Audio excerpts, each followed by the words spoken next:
This video was shot on the 12th of August 2018.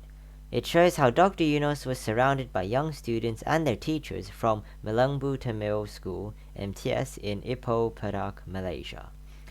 Dr. Yunus signed the STEMSEL kit books and the Dr. Yunus Young Ambassador, also known as DYYAs, social business ribbon to show his support for this initiative. To know more about how the DYYA movement was started in Adelaide, South Australia, and spread to other countries including Malaysia and Bhutan, please continue watching after the short clip. We all wish you Thank you. happy birthday and everything on the best to you. Stem cell. Thank you very much. You ask him to create the cheapest stem cell. Don't worry. Absolutely. And for the Shadi, and the booklet again. thank you very much, doctor. If you can please come down to Who has the Ipoh. Come down to Ipoh if you can. I have to take rest. Got night UN. Tomorrow UN.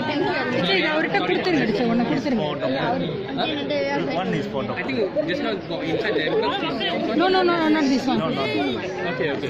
Sign on. It's okay. Sign.